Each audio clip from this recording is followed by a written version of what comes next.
Kody says, Robyn, stop. Stop defending. Meri, stop acting like you're not getting the end of the stick here. Robyn says, I'm not. Kody says, listen, she can take what everybody else doesn't want instead of you ain't taking the dance. Robyn says, no, I don't. Will you stop? Kody says, he gave you last choice. Robyn says, stop it. Kody says, and then she wanted to change that. Robyn says, but every single piece of property here is gorgeous. There is nothing like that. It's not like that at all. Kody says, this is the game she's played. She's always played it. She's played it from day one. Hello, everyone, welcome to my channel. I hope everyone is having a wonderful day after watching these videos.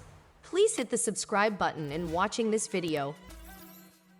It's Wednesday, May 8th, 2024. Yesterday, we did a video about Meri Brown and her new business venture, and we talked about all these different reasons why this new worthy up that she has launched is kind of a dicey decision by her, not just because of her background, but of who she's trying to recruit into this. And on top of that, her lack of credentials and her continued ties to polygamy and Kody Brown. So today, I wanted to talk a little bit about the messiness that's still going on in the Brown family, because this is actually kind of weird to me. Actually, it's very weird. It's a little bit concerning, and I don't know why nothing has been done to this point, because it is. Janelle Brown and Kody Brown split up in December of 2021, and Kody and Meri split in the spring of 2022. It has been more than 2 years since both of the women left Kody, and since they have left Kody, neither woman has financially cut themselves off from Kody. Although Meri has continued and started these various projects, she is still financially bound to Kody through multiple businesses, through property, and through the LLC. And some of those LLCs were actually started in 2021 by Janelle, including Christine. Being a member of that same group, Kody was pretty strategic and very smart about how he did the Flagstaff move. Because really what he did was he took a bunch of women that he wasn't legally married to. He put himself on title of all of the properties. He was on every single one of the properties. They were only on portions of the properties. He owns them as a single, as a married man in his, and he owns it as separate property to his wife, Robyn. She was also extremely careful about how we set up these titles, as she did it in a way where it would be difficult for women to leave her because all the property is owned, most of them by at least 3 different people if they were not legally married to her. In one of the properties, the property that Meri is on, she owns the property not by herself, but with Janelle and with Kody. When they all bought the property, Meri and Christine were never allowed to own property, just with Kody. Instead, they were placed on property, Meri with Janelle, and Christine with Robyn. My best guess was when it all went down, because I believe that Kody knew that Meri and Christine could probably leave him, and he believed he needed a way to keep them tied to women who wouldn't leave them.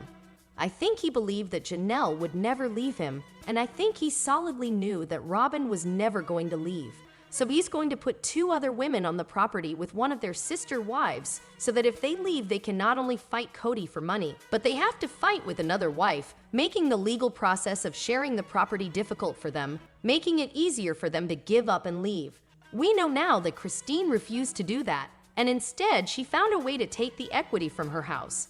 Then Coyote handed the pass to Kody and Robyn and gave a quick claim deed and said, you can take this. I don't want it, I'm leaving. Unfortunately for Meri and for Janelle, neither one of them hold any ownership in any homes they have.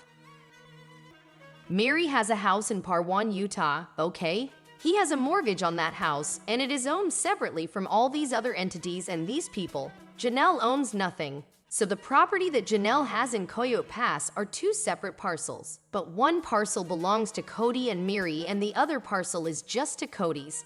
When you look at the scope of the family and who actually got along with who and who didn't get along with each other, this is where Kody was extremely intelligent. Since Christine was housed in a property with her arch-nemesis Robyn, she knew that for whatever reason the 2 of them didn't get along. They were placed on that property together, more than likely as sort of to create some sort of like rivalry for the property, fight over the property.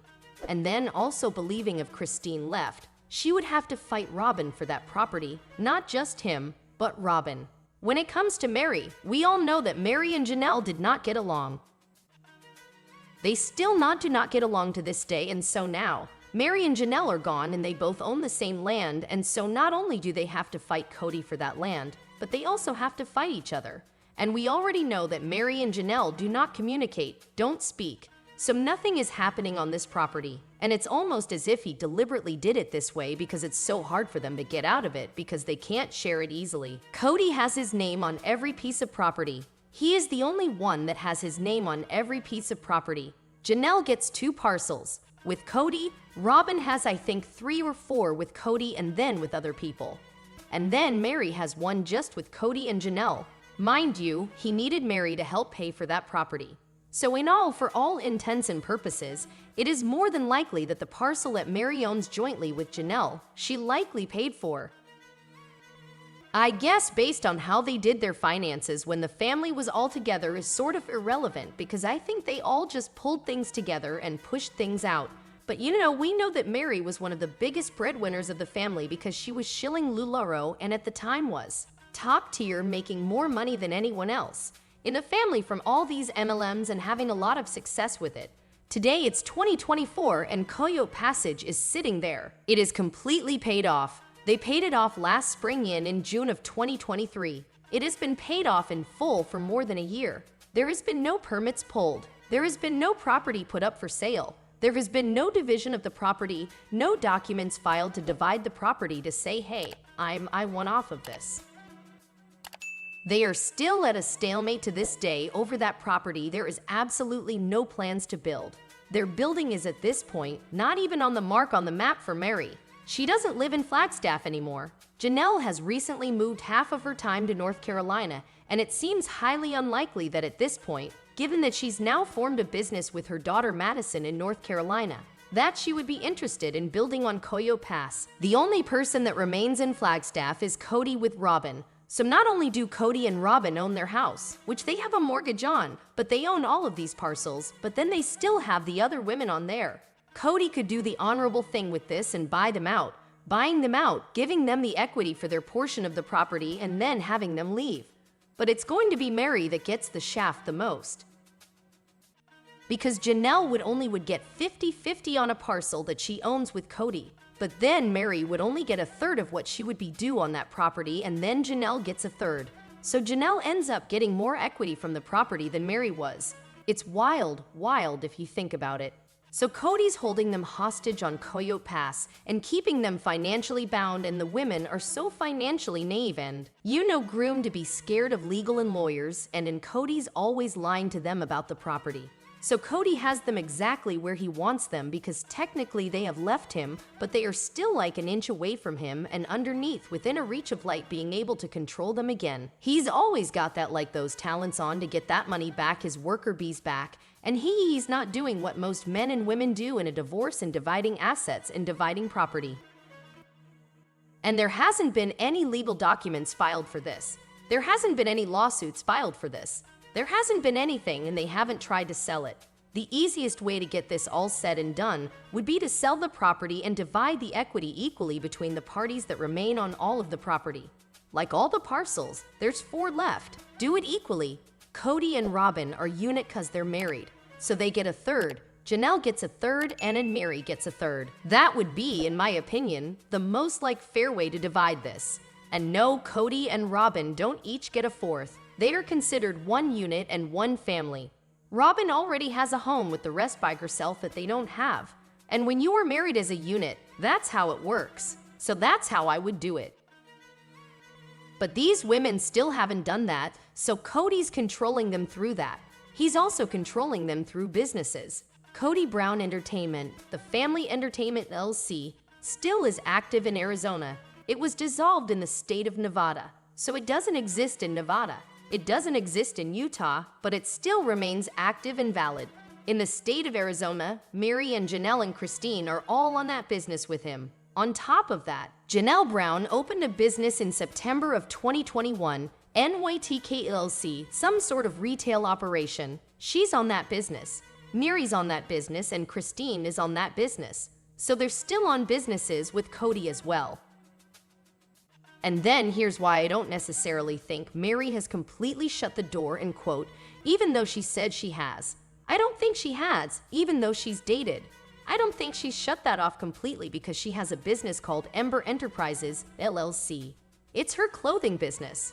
When she had to file a renewal in the state of Arizona, she recently updated a renewal and she kept the address in Flagstaff. She didn't keep the address in Utah, where she actually lives. So her clothing business, the Lularo stuff that she sells, she's saying that she's the Arizona resident and she's using an Arizona P.O. box, the same P.O. box location that Kody and Robyn are also jointly using for several of their businesses. So I don't think Meri is as disconnected as it seems, even though he wants nothing to do with her, even though she says it's over. Even though he says it's over, Meri has no reason to stay in Flagstaff. She doesn't need to stay in Flagstaff. There's no reason for her business, Ember Enterprises, LLC, to renew address and update their address in Flagstaff in April of this year. By this point, she should have it transferred to the state of Utah or form it in Utah and transfer it there, which she has a branch of. It opened in Utah, so it gives me this idea that she hasn't taken off the table that she could potentially maybe move back at some point to Flagstaff, now has this business with all of them. Christine's still on it, which is still again weird. Christine is the most separated from all of them, but Kody is not letting Meri and Janelle really woo on the way that they need to move on. And I think that's been being done intentionally because the guys that Kody hangs out with, he has a friend named Kyle. And his friend Kyle recently was divorced in February of 2024. The divorce took 7 years to finalize. He refused to divide assets for 7 years. It got ugly and to the point that they had to do a trial for the divorce. That rarely ever happens. You rarely ever see trials for divorces. They had to do a trial, like a 7-day trial, and just so that the wife could get some sort of the assets because these guys don't think that the wives deserve anything. They think all of it belongs to them. And I'm guessing that Kody is going to be as patient as he can be and just let it ride out and just see when they'll finally give in. Because to him, what does he have to do at this point? It's just property.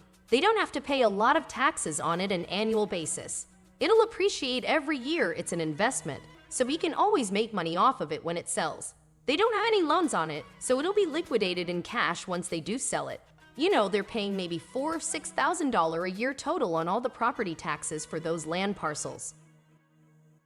Not a lot of money when you're on reality television. I think he's going to wait it out and hope that they either give up so he can have the property himself, or it's going to get nasty and they're going to have to fight him. But until they do something, he still has a hold on them, both from financial standpoints with the property and also in businesses. If they had any joint businesses together, when they all separated, they should have dissolved those businesses and opened up separate businesses on their own.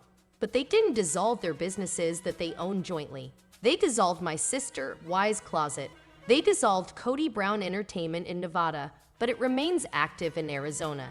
And then Janelle keeps this other business open that I don't even know what it is. They still have businesses together. They still have property together. He still has control over them, and he has them under contract on a show that he's the primary contract holder. Meri said, "I'm under contract, so I can't speak about certain things." The contract is with TLC, but Meri's contract holder is Kody. He's controlling her career. He's controlling her finances. He's controlling all of these women's finances and careers still. So they haven't really gotten free yet. I want to see them disentangle from themselves and take him and sue him. He deserves to be sued for all of this. He deserves to have them take him to court to fight over that property, to force a sale, to force the equity to do something to get their money. Kody knows based on experiences that he holds all the cards. It'll likely go in his favor, and all he'll do is wear them out as long as he can to either have them give up and walk away with nothing, or come back to him groveling and asking to be a part of the family again. And I think either would be fine with him, but giving up his money will never happen. Alright you guys, I'd love to know what your thoughts are. Do you think Janelle and Meri will ever free themselves? Will they finally sue him? And why won't they just disconnect and sue him over the property or dissolve these businesses? Let me know what your thoughts are in the comments below. Make sure to give this video a thumbs up. Make sure to subscribe to my channel if you haven't subscribed and click on the bell so you never miss a video.